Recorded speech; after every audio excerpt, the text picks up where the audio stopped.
साथियों, सबसे पहले सामने हमारे जो भी छात्र जहां कहीं से हों,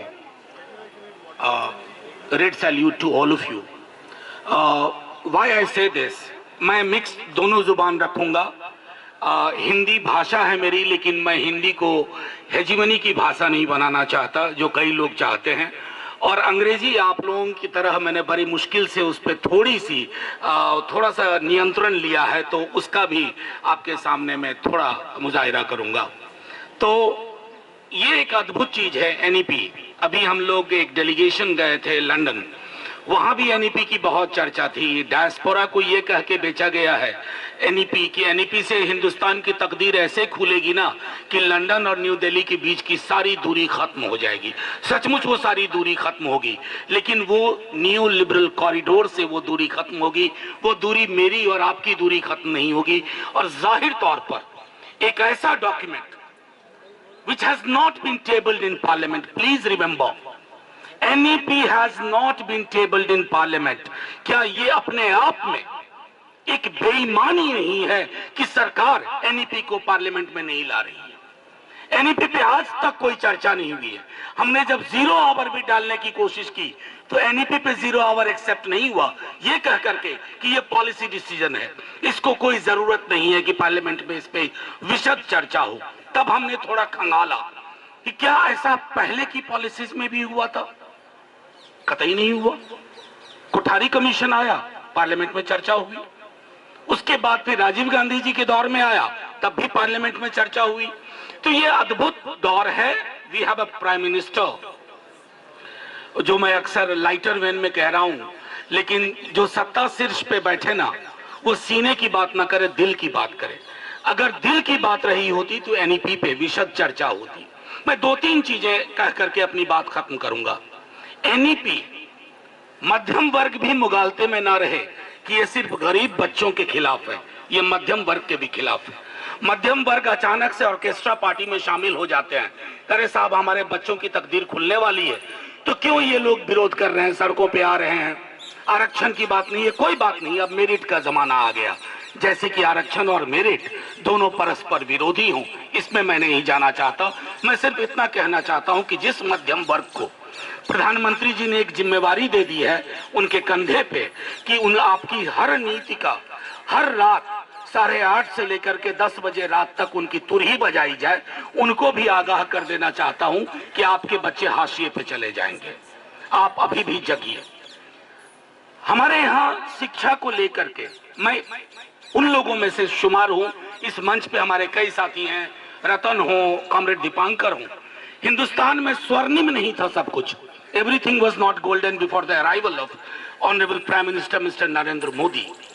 लेकिन लोगों के जहन में एक बात थी कि एक गोल्डन पीरियड हम पा सकते हैं, हम वहां तक पहुंच सकते हैं।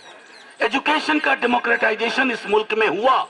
आज इसलिए इतनी बड़ी तादाद में लोग जब उस डेमोक्रेटाइजेशन पे हमले की आशंका में आप यहां बैठे हुए हैं, you here in solidarity that there is a conscious attempt to halt the onward march of democratisation of education. दूसरी चीज मैं कहता हूं, जो कोई आपसे कहे कि एनईपी स्वर्ग का रास्ता खोल रहा है, दुनिया के हमारे हिंदुस्तान की कोई भी नीति, पॉलिसी, पर्सपेक्टिव, लेजिस्लेशन को आप संविधान के आईने में देखिए।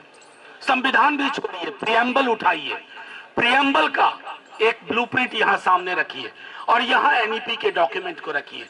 आपको लगेगा कि ये प्रियम्बल के खिलाफ है, ये संविधान की आत्मा के खिलाफ है।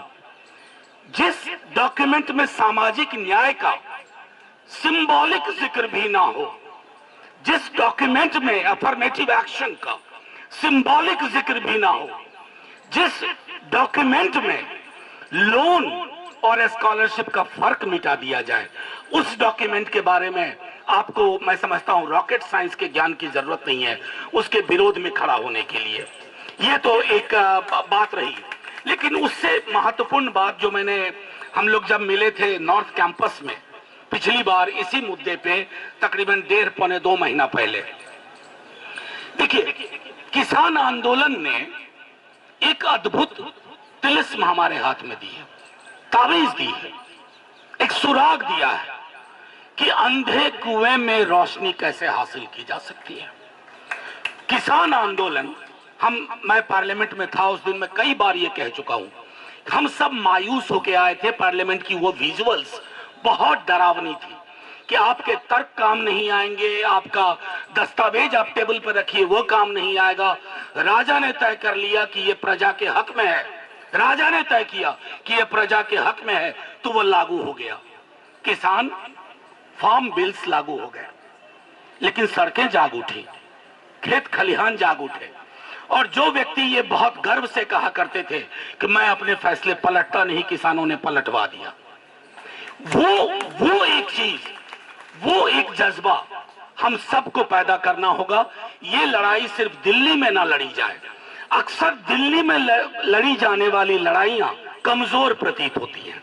ये थोड़ा गांव की ओर जाए, गांव की ना ओर जाए तो छोटे शहरों की ओर जाए, और ये तमाम लोगों को हम ये संदेश देने में कामयाब हो कि ये दस्तावेज हमारी गुलामी का दस्तावेज है। ये दस्तावेज फिर से उन प्राचीन परंपराओं को जिंदा करने की कोशिश है, जहां शिक्षा का मतलब होता था एजुकेशन इस मुट्ठी में बंद है, बाकी इस मुट्ठी के 5 लोग शिक्षा लेंगे, बाकी सब किनारे होके खड़े होके देखेंगे और उनसे उम्मीद करेंगे कि उनमें से कोई एकलव्य पैदा हो जाए। मैंने सदन में भी हाल में कहा था कि एकलव्य के नाम की और एकलव्य मॉडल की चर्चा होती है ना, इससे घृणित कोई चीज नहीं हो सकती है। आप द्रोणाचार्य को ग्लोरीफाई करो, लेकिन एकलव्य को डिनाइग्रेट मत करो, डेमोनाइज मत करो। एकलव्य बनाना इस दस्तावेज का मकसद है कि दूर से ही सही वो कुछ करने की कोशिश करेगा। और आखिरी एक बात कह के अपनी बात खत्म करूंगा। ऐसा CPI-ML, तमाम वामपंथी दल, तमाम बहुजन समर्थित ग्रुप, हम सबको एक चीज की कोशिश हमेशा करनी चाहिए। ये दौर एका का है। कोई ये ना सोचे कि ये लड़ाई अकेले कोई एक लड़ लेगा, ये लड़ाई सबको लड़नी है। जर्मनी में जो कुछ भी प्रतिरोध हुआ किसी एक झंडे के नीचे नहीं हुआ। पियानो वाले ने अपनी तरफ से प्रतिरोध किया, पेंटर ने अपनी तरफ से प्रतिरोध किया, चाइल्ड साइकोलॉजिस्ट ने अपनी तरफ से प्रतिरोध किया। कोशिश हम लोगों को ये आजकल